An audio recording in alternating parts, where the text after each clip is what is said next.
Naayos niyo po ang ating Christmas light sa taas. Sisindihan na yan natin mamaya. Tuyo na yung outlet niya. Naulanan kasi ng isang gabi. So, ito na ang ating house tour mga loves. So, umpisa tayo dito syempre sa baba. Para isang vlog na lang tayo mga loves. From dito sa baba hanggang dun sa taas. So, ayan. Dito sa labas, makikita nyo yung aming doggy-doggy. Yan, laki-laki niyan. Buyag yung aming doggy na yan. Ganun pa rin yung niya mga loves dito. Yung hinlook ng ating harap ng bahay. Yung dyan pa yung ni asawa. Yung toolbox nandyan pa. So marami pang kalat dyan kasi hindi pa namin maasikaso yan. Pagkasano hindi pa namin siya priority. Kaya hinayaan lang muna namin na kasi marami talagang kailangan alisin dyan, ayusin dyan, ligpitin dyan, i-declutter dyan. Tapos, yung makikita nyo na dito mga loves. So, ito yung ating pintuan mga loves. Papasok sa loob ng ating bahay. Tapos, kung makikita nyo itong maliit na bodega dito.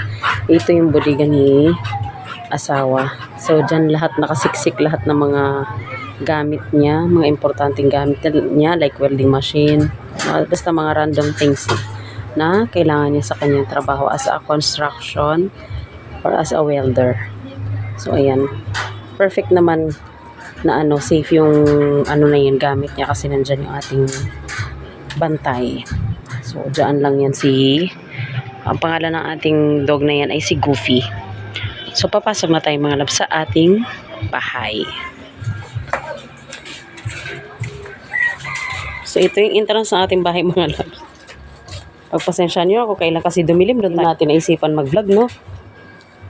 So, ayan. Meron lang tayong botas dito para pag umuulan, bumabaha, meron tayong sinusuot. Then, yung mga tirang stainless ni Dodong. So, dyan lang nakalagay. So, ito may pakortina yung ating pintuan, yung ating gate mga loves para hindi tayo kitang-kita sa loob ng bahay. Binuksan na ni Dodong yung harang dito. Tinanggal na niya as in diretso na naman, open na naman. Kaya naman tayong babaguhin na naman mga loves. Kaya nga, naisipan ko i-vlog to bago mapalitan or kung ano man ang gustong gawin ni asawa dito. So, meron lang tayong mga things din. Tapos, andito yung ating 5 galon ng mineral. So, dito yung ano bang tawag dito sa na to? Sa gamit na to. Tapos ito, mga lang, mga kalakal. Kasi tapon namin yung mga bakal-bakal na maliit. I-ipunin natin. So, yan. Punin natin yan para sayang. Kalakal din yan. Ito rin kalakal na rin to. Meron pa tayong uling, mga tsinelas, dustpan. Yan yung makikita na pagpasok ng mga loves yung itong cabinet. Mga sapatos din laman yan. Or mga samot-samot na ng mga abubot ni asawa. Iba nga lang kulay. Ito yung una namin binili. Tapos, nung bibili ulit si Dodong, wala na siya nakitang ganito. Ito na lang yung kinuha niya. Kapag hintay na mag-restock ulit ng ganitong kulay yung shop na pinagbilhan namin dyan. Nandito na tayo sa loob mga loves. So, yan yung ating entrance. Ito yung pintuan ng bodega. Ito yung asawa. Ito pa yung welding machine niya. Pagbungad mo, makikita mo agad ang aming hi! Nakaano lang siya sa flashlight natin. Si aming Macy Boo. O, diba? Nung dati mga loves, meron harang dito. Makikita niyo yun, yung harang natin dito mga loves, na i-vlog ko nung nagawa ni Dodong yung ating Christmas tree. Yung ating wall Christmas tree DIY. So, ito yung may harang ito dito. So, mapapanood nyo yun sa So, ngayon wala na siya. Dire-diretso na siya papunta doon sa kwarto ng CR. So, ito yung ating kusina mga loves. Nakita nyo naman to diba sa ating mga previous vlogs. Yung ating kusina. So, ang istorya sa ating kusina na to mga loves, siguro kaya hindi siya nagagawa or hindi siya naumpisan i-tiles namin. Gawa ng, yan nga, magbabago na naman ang isip. Magbabago na naman ang desisyon na naman sa aming kusina. Ililipat na naman natin ang ating kusina mga loves. Ibabalik na naman natin siya sa dating pwesto niya. So, ayan. Kaya nga, buti na lang at hindi namin siya natatrabaho. So, magpasensya nyo na yung mga kalat. So, ayan lang aming basket ng bawang sibuyas. Yan na. Basta i-vlog ko naman yun sa inyo mga loves. Share ko naman sa inyo mga loves yung magaganap sa ating kusina. Next, itong ating sala. Uy, may nagmumulto. Yung ating sala. Yung aking dalaga na ang sarap sipain. Kanino ko pa hinihintay, kaya ang tagal-tagal namin, tagal-tagal ko nagawa itong vlog na to. Kanino ko pa iniisip paano ko umpisahan, paano ko gawin. Ayan, ito yung ating lamesa pag kumakain tayo. Ito yung ating puan. Pasensyahan nyo na rin yung ating kutsyon dyan dahil meron kaming baby biik. So, dyan sila, dito sila natutulog, silang mag-ina. So, andyan lang din yung ating TV, yung ating mga amplifier, mixer, and yung sa mic, di ba ganyan lang ginagawa natin kapag papahinga or itatabi yung i-keep lang natin yung mga gamit dyan para hindi makalat. So, inayos ko lang yan mga labs for today's video, inayos ko lang yan, nakakahiya naman. So, hi Nak. So, yan yung boyfriend ng aking unika iha. Kabit ko po. O, yung kabit niya pala. So, ayan lang. Kailan lang din namin nilagay mga labs yung mga picture frame. Naisipan lang din yan ni Dudong ilagay yung mga picture frame na yan. Tapos ito. Makikita nyo naman yung mga labs sa ating vlog. Makikita nyo yan sa ating vlog. Yung na yan. Yung basta yung inumpisahan ni Dudong gawin yung na yan. DIY Christmas tree natin. So, ang oras pala, 5:39 na mga labs, kaya medyo madilim na. Lalo, pag nakarating tayo sa second floor, tapusin na natin to para, na. So, yung ating kutsyon mga labs, dahil warak-warak yan, so ito na lang. Ilagyan na lang natin ng foam na ganito para kahit papaano hindi, pinaka-cover. Mas komportable nga humiga dahil may ganito eh. So, yan. So, bago tayo umakyat sa second floor mga labs. Nakita yung medyas ko. Yuck! Ito yung aming mahiwagang mga upuan. Yes. Matibay yan, ilang taon na yan. Comfortable. Oo. Ayan lang yung aming mini speaker para pag nanonood ng TV. Kasi itong na to pang sounds or kaya video okay. Pero pag manonood lang na simple lang na panoorin sa TV, yun lang. Speaker lang na yun. And meron tayong, ba tawag dito? Stroller. Itong stroller na to mga labs, siniram ni Dudong. Doon kay Dudong. Kay Dudong. Para doon sa aming apo na biik. Yes. So para kahit pa paano meron silang pang kasi biik naman talaga sa mga labs. Makasya ako dito. Gian, masira yan. Tigilan mo yan. So ito yung mga labs yung ating Christmas tree. wall DIY Christmas tree. Yes. Gusto yung mailaw, guys. Ayan. Mabuksan ka. Pwede rin.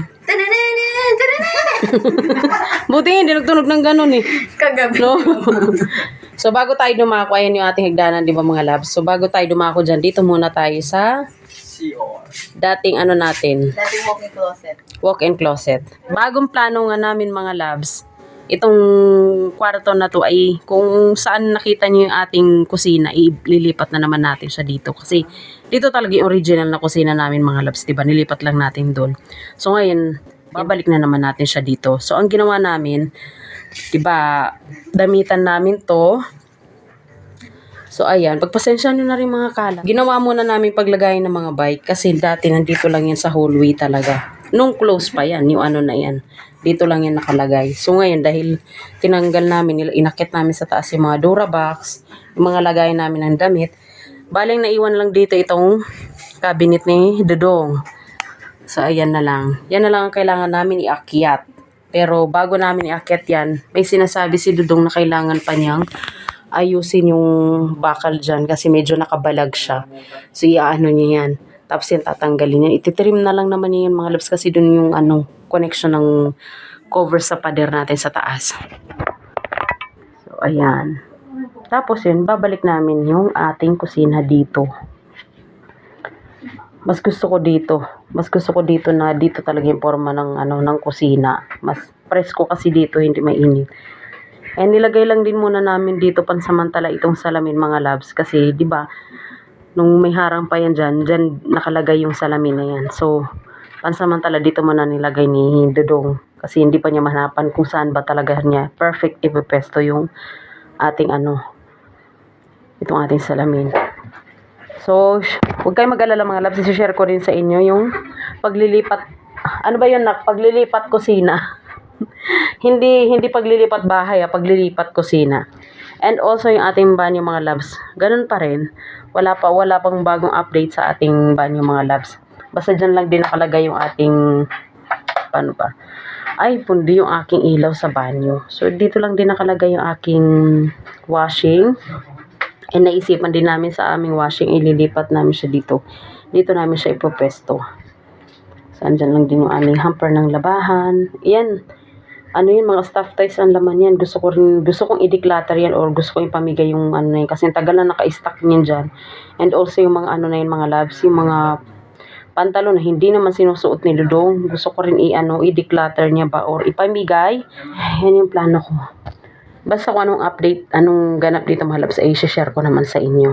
Kumbaga, matagal lang akong hindi nakapag-vlog talaga dahil alam niyo naman may pinagdaanan ang lola niyo. So pagpasensyahan niyo na. Nag-moment muna ang lola niyo. So ito yung look na ating Ayaw ko muna pakita sa inyo mga labs kasi hindi pa ganun pa rin naman. Katulad pa rin yun dati ng huling vlog natin nung tinalis natin yung sahig ng ating banyo. And yeah. Yun mga labs. Ito lang ating mga bite. Yung mga kalat ng aking dalaga na Pagpasensya niyo na guys. Bali yung cover na to, yung pinang-cover. Kasi open lang to yung ilalim ng ating hagdanan eh. Pag akyat mo, pagbaba mo, kitang-kita mo yung kasi open lang siya. So ang ginawa ni Mr. para mailagay natin ating Christmas tree. Akala ko nga hindi na talaga malalagay yan.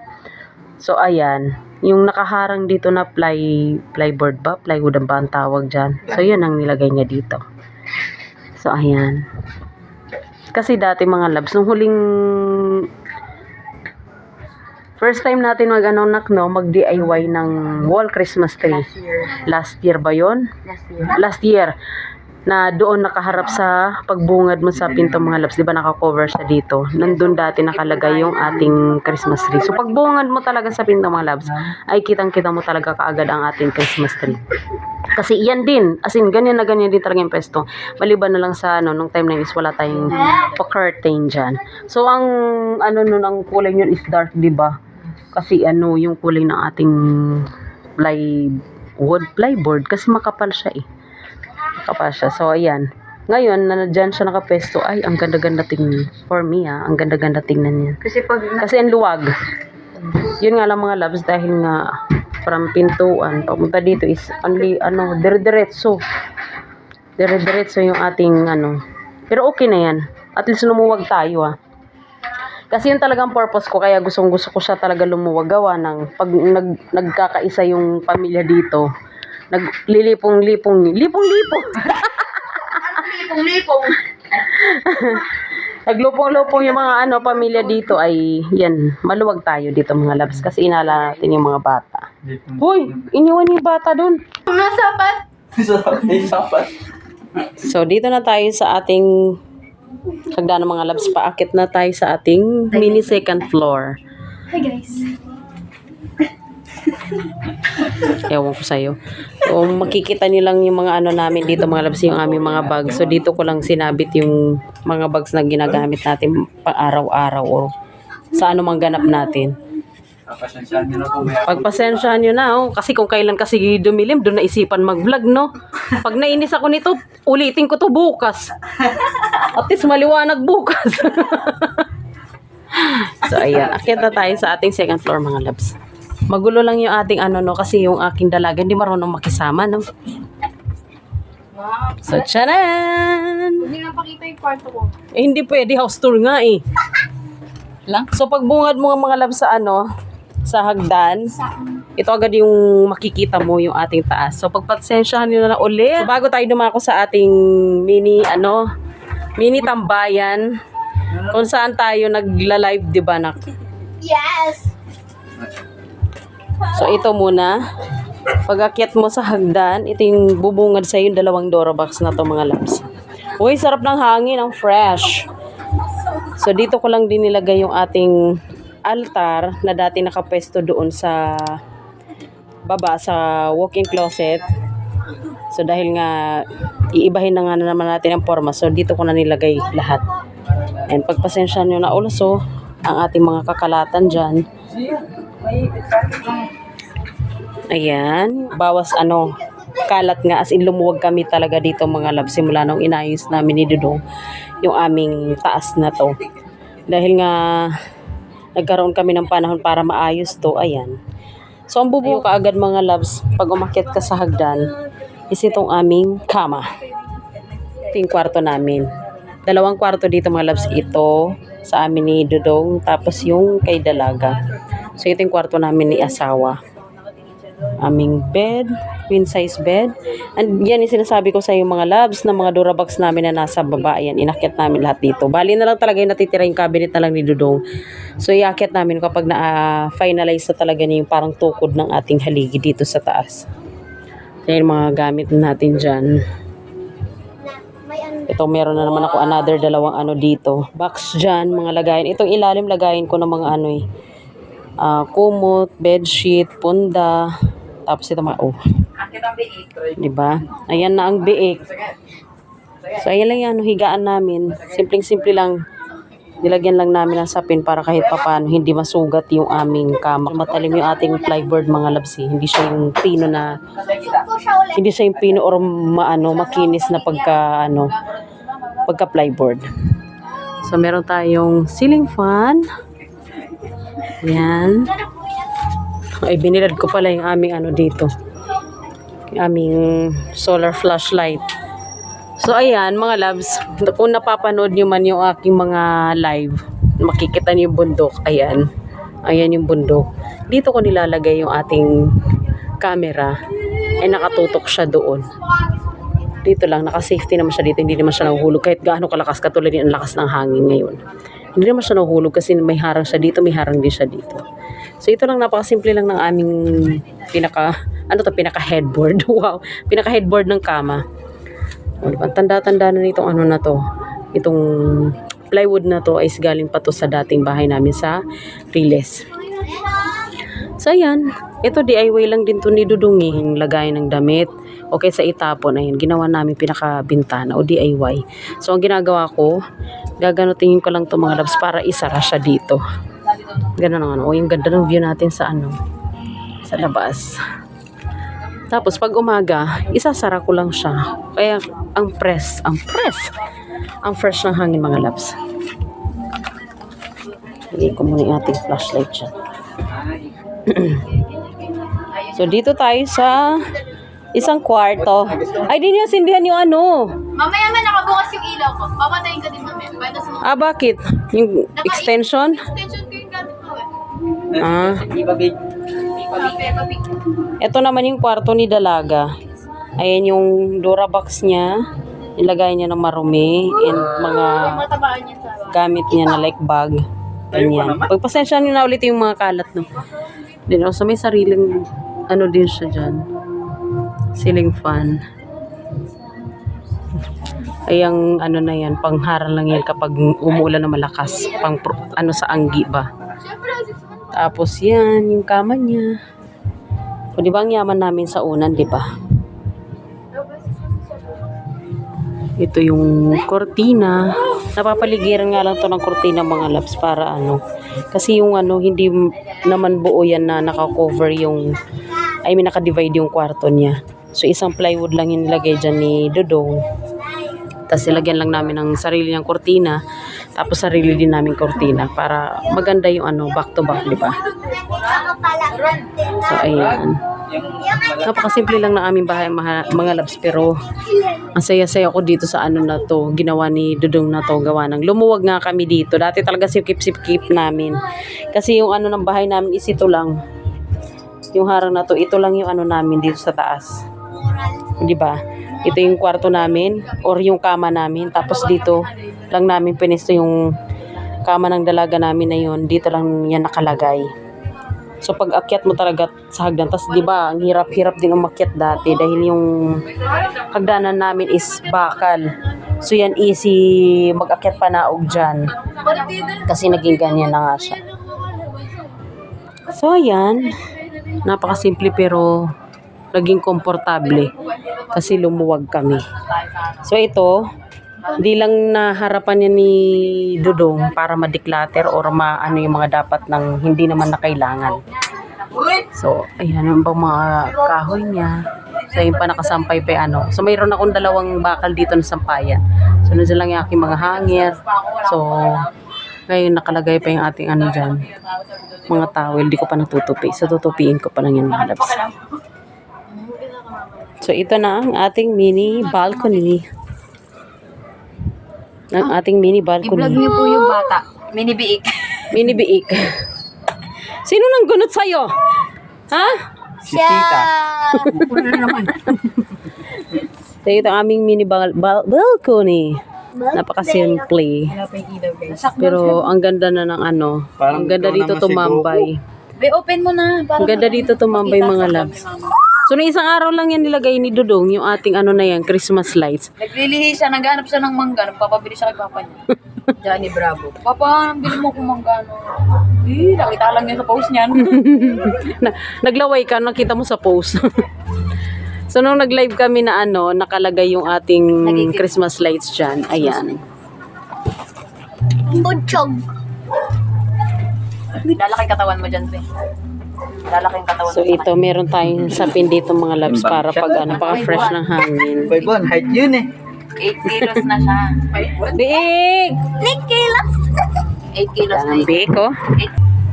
Wow. Diba? Ganda na ng yung peppers. Hindi ko lang pumunta ng Earth eh.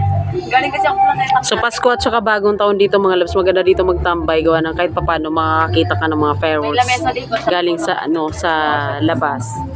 Chat ko, no? Big! Big! Tanang big kayo ni! Ano? Ate pa muna siya. Ate siya! Hi! Say hi to the vlog. Hi! Kung ako nagbabayad din kasi nagsusuki siya, buwanan siya. Di ba nagsusuki? So, ayan. Bumili sila ng fries. Nag-request ako ng fries. Salamat sa pa-fries. Basta magbibili ka man, nakita ka Yarn. Ay, yung Excel. Tapos meron tayong ano dito. Bumili rin sila ng siomay. Na, Dalawang fries. Okay, dalawang fries. Tapos ano yan? manok. Chicken. Yes po. Okay. Nakita mo na. Kami mo lang dito. Alright. Hapat na chicken. Okay. So, ayan. Thank you sa pa-fries. Ala. Parang ano lang, naglilihi. Naglilihi ako kaya gusto ko ng fries. Huwag kayo. So yummy. One plate lang sa. Fries yummy. Thank you very much. Thank you, Kuya. Salamat mga anak. Kamay ito. Kuya Will. Kuya Will. Nakakanin mo yung ano, wifi natin para matuloy ko yung pinapanood ko kanina. Nanonood kami. Tanggal ano si Dila yan. Skip lang kita. Kain tayo. Kain tayo ng fries. Pa-price ni ano, ni Mayor EJ. Kuya Will. Dime. Hi.